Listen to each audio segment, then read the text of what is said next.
C'est une affaire politique qui secoue l'Europe. Des milliers de néo-nazis qui défilent dans une capitale européenne. C'est un vrai délire, quoi. Des militants antifascistes qui les attaquent à coups de marteau. Man sieht hier Schläge durch den Hammer auf die Stirn. Le gouvernement hongrois de Viktor Orban qui lance une chasse à l'homme à travers l'Europe. Antifa terrorists is what we're gonna be called. Cette histoire, c'est l'affaire de Budapest et je vais vous la raconter. Je vais vous emmener avec moi en Hongrie pendant le plus grand événement néo-nazi d'Europe, mais aussi à Strasbourg et à Paris où cette affaire a eu des répercussions. Je vais vous raconter comment une professeure de lycée italienne est passée des prisons hongroises au Parlement européen et comment un régime autoritaire tente d'utiliser la justice européenne pour traquer ses opposants. Avant d'entrer dans le détail de cette affaire, il faut que vous sachiez que cette enquête représente plusieurs mois de travail pour la rédaction de Street Press. Si on a pu aller jusqu'au bout, c'est notamment grâce à vos dons. Alors continuez à nous soutenir, je vous mets un lien dans la description.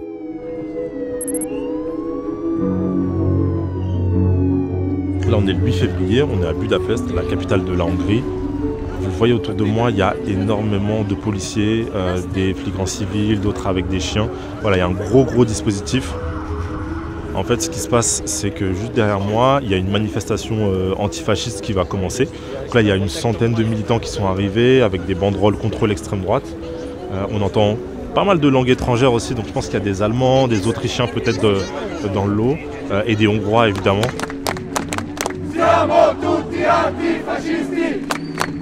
Et donc là, ça y est, la manifestation est partie et on va faire tout un circuit en fait à Budapest. Et en fait, s'ils manifestent, ils sont là, c'est parce que ce week-end précis, dans d'autres endroits de la ville, des militants d'extrême droite organisent ce qu'on appelle le jour de l'honneur. En fait, c'est une célébration, c'est une commémoration de l'alliance entre des soldats nazis et des soldats hongrois pendant la Deuxième Guerre mondiale. À l'hiver 1945, à la toute fin de la guerre, une bataille oppose les armées allemandes et hongroises aux soviétiques. C'est le siège de Budapest, remporté par l'URSS. Chaque année en février, plusieurs milliers de néo-nazis se rassemblent lors d'un week-end à Budapest pour rendre hommage aux Allemands et aux Hongrois de cette bataille. Ils ont baptisé ça le jour de l'honneur. Au programme, des commémorations, des conférences et des concerts tenus dans des lieux privés. Car officiellement, le jour de l'honneur est interdit par les autorités hongroises depuis plusieurs années. Sauf qu'en réalité, c'est faux. La manif Antifa s'est terminée, du coup on est monté au château de Budapest et là, changement total d'ambiance. En fait, on se retrouve au milieu de marcheurs. Beaucoup sont habillés en treillis. Certains ont des vieux uniformes alors peut-être de l'armée hongroise et certains on en a vu avec de l'armée de l'Allemagne nazie. Il y a aussi des marcheurs complètement normaux, donc des gens avec des tenues, des petits leggings, etc., qui se mêlent à ce flot de gens en tenue paramilitaire. Ouais, c'est un vrai délire, quoi. Une grande randonnée a lieu tous les ans lors du jour de l'honneur. Chaque année, on y voit des uniformes SS et des croix gammées. Sur place, nous, on a même eu le droit à un salut hitlérien. Parmi les randonneurs, on retrouve des groupes d'extrême droite venus des quatre coins de l'Europe, des Allemands, des Polonais, des Scandinaves et des Français. Les nationalistes, un groupe historique mené par Ivan Benedetti, étaient présents cette année. Ils ont raconté leur escapade hongroise dans un article où ils parlent d'une ambiance chaleureuse et d'un accueil convivial. Indeed, Hungary has become sort of a hub for the international far right in recent years. Bulcsú Inyadi est analyste politique et spécialiste de l'extrême droite en Hongrie. Most of these organizations think and feel that Hungary has become sort of a friendly country towards these ideas, especially that the Hungarian government has taken over some of the narratives or some of the talking points of the far right, especially when it comes to migration. La Hongrie est dirigée depuis 2010 par le très autoritaire Viktor Orban. C'est un premier ministre nationaliste et anti-immigration qui a même repris dans ses discours la théorie du grand remplacement. The authorities haven't taken any actions against this hiking tour, and in addition, the operator, the organizer of this hiking tour has received public funding for their activities. À Budapest, le temps d'un week-end, vous avez donc d'un côté des milliers de néo-nazis qui se rassemblent et de l'autre des militants antifascistes venus de toute l'Europe qui contre-manifestent. Forcément, il y a une grande tension et en 2023, c'est l'affrontement. Entre les 9 et 11 février, 5 attaques contre des militants d'extrême droite ont été documentées dans la ville. Grâce notamment aux articles de 444, un média indépendant hongrois dont Street Press est partenaire, mais aussi grâce aux éléments de la police hongroise, je vais vous raconter ce qui s'est passé ce week-end-là. Le jeudi 9 février, 3 Polonais sont agressés par un groupe. Ils sont battus avec divers outils et 2 d'entre eux subissent des fractures. Ils appartiennent à Ruch Narodowy, un parti ultranationaliste polonais. Le même jour, un Hongrois échappe à une agression dans un train. Il s'agit d'un des leaders de Legio Hungaria, le groupe qui organise le jour de l'honneur. Le lendemain, le 10 février, un Hongrois est agressé sur le chemin du travail. La police a diffusé la vidéosurveillance de l'attaque. On y voit plusieurs personnes le tabasser à coups de pied et de matraques télescopiques. Les images sont très violentes, c'est pour ça qu'on a choisi de les flouter. Dans la soirée, un couple de Hongrois se fait attaquer en rentrant d'un concert. L'une des victimes est une figure de la scène rock néo-nazi locale. Il fait partie de Blood and Honor, un réseau de musique dont la branche française a été dissoute en 2019. On le voit ici dans le bus, juste avant l'attaque. Il porte une écharpe avec le logo de Blood and Honor. Plus tard dans la nuit, un couple d'Allemands est à son tour agressé. Sur son torse, l'une des victimes porte un tatouage d'un officier SS. Dans une interview donnée à un youtubeur allemand néo-nazi, il donne sa version de l'agression. Da sind wir auf dem Konzert gewesen. Wir sind mit der Tram nach Hause gefahren und dann haben sie uns irgendwie verfolgt. Meine Freundin hat gerade die Tür aufgemacht und dann kam der Angriff. Also das sind hier, warte, ich gehe mal ein bisschen näher. Warte, bleib mal bitte ganz locker stehen. Ja. Man sieht hier Schläge durch den Hammer auf die Stirn. Ja. À ce stade, 9 personnes ont été attaquées. 4 sont gravement blessées et 5 légèrement. Toutes ces agressions se passent avant la contre-manifestation antifasciste qui a lieu le samedi 11 février 2023. Ce jour-là, c'est l'inverse. Ce sont les militants de gauche qui sont ciblés. 3 personnes sont attaquées par un groupe d'extrême droite. Sauf que les victimes ne participaient pas à la manif, elles allaient simplement déjeuner. On a rencontré 2 militantes anarchistes hongroises qui étaient présentes cet après-midi-là. Elles ont accepté de nous parler sans montrer leur visage et en utilisant un pseudo. There was not that many people, it was around like 300 or something, but there were so many cops. At which point, like 15 Nazis started running at us with knives, which was really scary, and everyone started running away. They were a part of Betyár Sereg, it's a Hungarian militia. Après la contre-manifestation, c'est le grand flou pour les militants hongrois. Ils cherchent à savoir qui sont les responsables des attaques des jours précédents. You know, a lot of people were just like annoyed at the foreigners who, again, not because punching Nazis is bad, but just there's a right place and the right time to do it, and this was not it. In Hungary, the anti-fascist movement is small and we don't have a lot of mainstream support. So it was not a good idea to go and clash with them because even if we managed to beat up a couple of Nazis, what would end up happening is that the government and the Nazis would retaliate and then it would, you know, be really bad for us. Les autorités hongroises lancent ce qu'elles appellent une chasse à l'homme contre les militants Antifa. La police communique à grand renfort d'images et diffuse les vidéos de l'interpellation de 3 personnes à bord d'un taxi. Elle montre avoir retrouvé sur eux un marteau, du gaz lacrymogène, une matraque télescopique et des gants. 2 des interpellés sont allemands. Ils sont suspectés d'être liés à une bande baptisée le Gang des Marteaux par la presse allemande. C'est un groupe qui a commis une série d'attaques contre des militants d'extrême droite en Allemagne. La 3e suspecte est une Italienne de 38 ans, Ilaria Salis.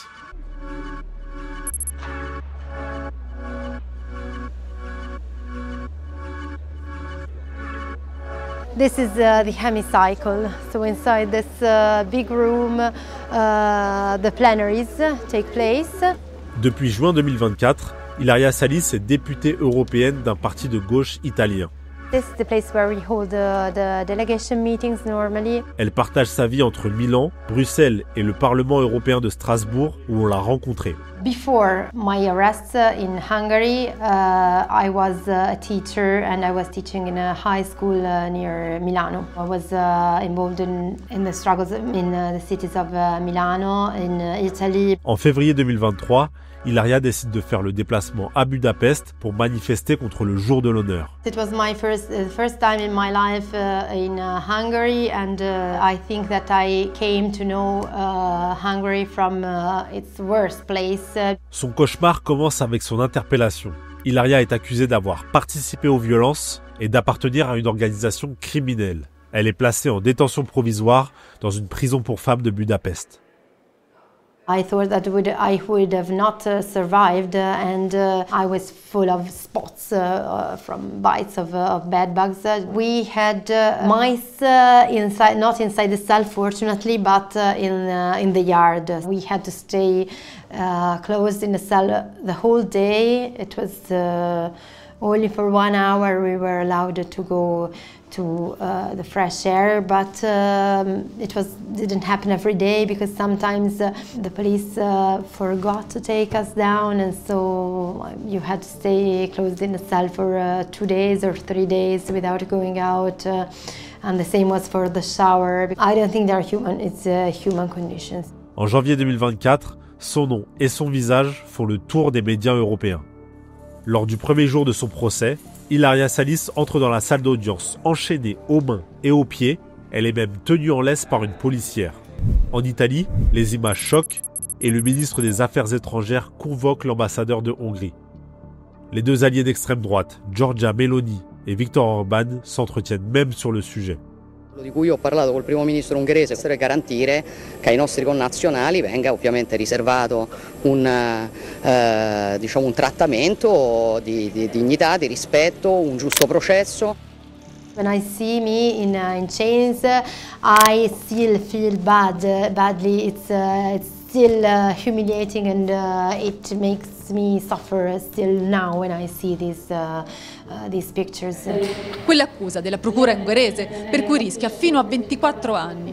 Avrebbe aggredito 1 anno fa 2 partecipanti a un raduno neonazista a Budapest. Loro, guariti in pochi giorni, non hanno mai sporto denuncia. Lo ricorda la difesa e ripete: nessuna prova. Nel video dell'attacco diffuso dall'accusa Salis non è riconoscibile, infondata per i suoi... Ilaria plaide non coupable et elle dénonce un procès partial. It was a trial with thousands of pages of investigation, and these pages were not translated. I could not understand everything that was going on, and it was also very hard for me to defend myself in that situation. Elle reçoit une vague de soutien et au printemps, un parti écologiste, l'Alliance des Verts et de la gauche, décide de la présenter en tête de liste aux élections européennes. Elle débute sa campagne depuis la prison. En fait, les médias italiens lui envoient des questions auxquelles elle répond par écrit. Et le 9 juin 2024, elle est élue députée européenne. Grâce à son immunité parlementaire, elle est libérée et peut enfin quitter la Hongrie. Ciao Ilaria, come stai? At the moment, the trial for me is suspended, and it will restart in case my immunity is revoked. Quant à sa participation ou non aux attaques, I can say that I went to Budapest to take part in the anti-fascist demonstrations. I don't want in this moment to add further information because anything that I can say, I think that Hungarian judges or Hungarian government could decide to use it against me or against other people. So yes,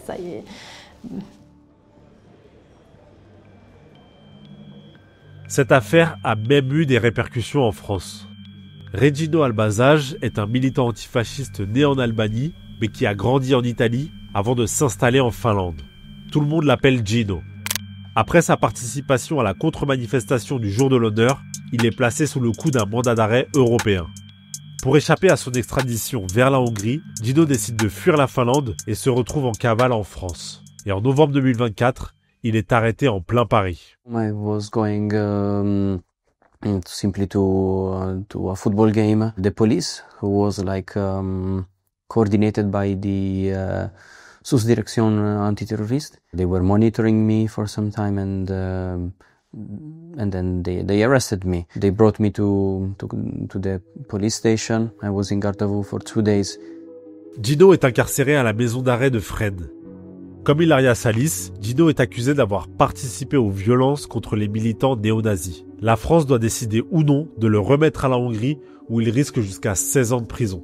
À l'extérieur, un comité de soutien se met en place avec l'appui du député insoumis Thomas Porte. Je crois qu'on ne peut pas accepter aujourd'hui qu'il y ait une collaboration avec Orban et avec un gouvernement d'extrême droite qui met à mal les libertés publiques, qui muselle la presse, qui muselle l'opposition politique. Si la France se rend complice de l'extradition, c'est-à-dire qu'elle tolère le fait qu'on ait un militant antifasciste qui soit aujourd'hui extradé en Hongrie, qui n'ait pas accès à ses droits fondamentaux, donc c'est absolument inacceptable.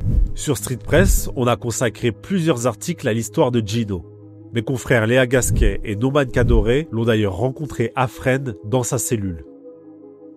En mars dernier, après 5 mois de détention, les juges décident de remettre Gino en liberté sous contrôle judiciaire. I was released in late night, early morning. It was quite a good feeling and an experience. Le 9 avril dernier, Gino est libre quand il se présente à sa dernière audience. Ça fait 5 mois qu'on se mobilise pour Gino, donc on espère vraiment aujourd'hui que la justice continuera par rapport aux décisions qu'elles ont déjà prises, c'est-à-dire... Voilà, je suis juste devant la cour d'appel de Paris. Il y a un rassemblement de dizaines de militants antifascistes venus un peu partout en Europe, parce que c'est aujourd'hui qu'on va avoir la décision dans l'affaire de Gino, donc savoir si oui ou non la France accepte ou refuse l'extradition de Gino vers la Hongrie. Après seulement quelques minutes dans la salle d'audience, la décision tombe.